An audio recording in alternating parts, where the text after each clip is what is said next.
Okay, so we're talking about the 3 seat positions, and this is Olivia, and she's on a 5-year-old warm blood mare, my mare. And the first seat is the full seat, which she is sitting in right now. And the full seat should be considered fairly useful for most positions, even Western. You know, this is a basic balanced seat position. And when you're working in dressage, you would ride with a longer stirrup, and possibly with Western, you would ride with a longer stirrup as well. So you want to start with a nice head over shoulder, over hip, and over ankle joint. And what you do is make sure that your tailbone is pointed down, not out behind you, and not rolled under. Some people tend to have these posture flaws where the tailbone can be sort of stuck out behind them, which would mean you have an arch in your lower back.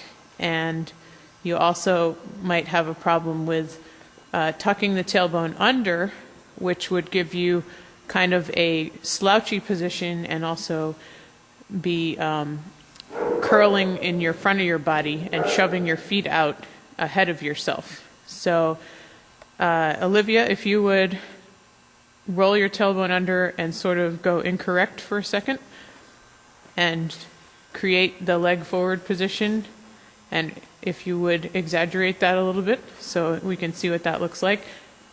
Okay.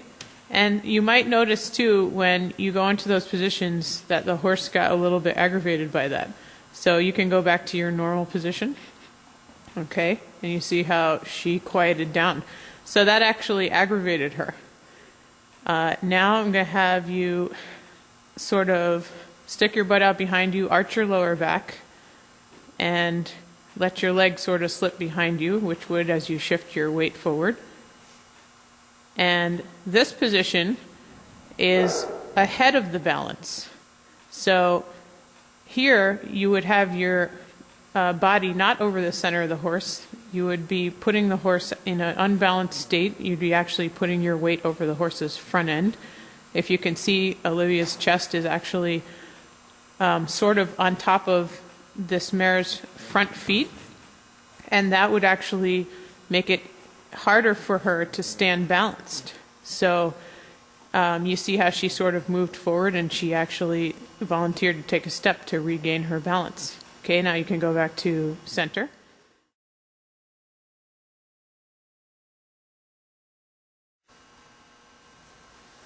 Okay, so it's good to practice putting yourself way forward out of balance. So Olivia's going to go way forward out of balance again.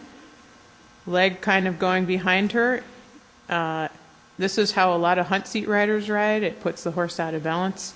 Tends to put the horse on the forehand. Your chest is over the withers, and you are making it way difficult for the horse to actually stay carrying behind in the hind end, which is what we all want, a balanced horse.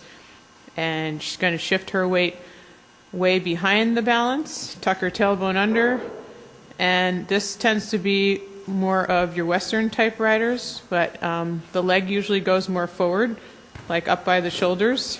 So let's see where your leg's going to end up when you actually do that. The leg winds up out ahead of you. The horse doesn't like this. You can see she's moving around quite a bit. And now she's going to go back to center again.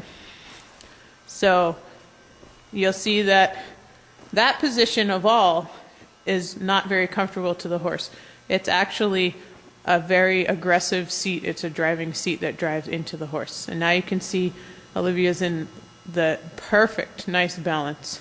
She's got ear, shoulder, hip, and then heel. And that is about as nicely balanced as you can get.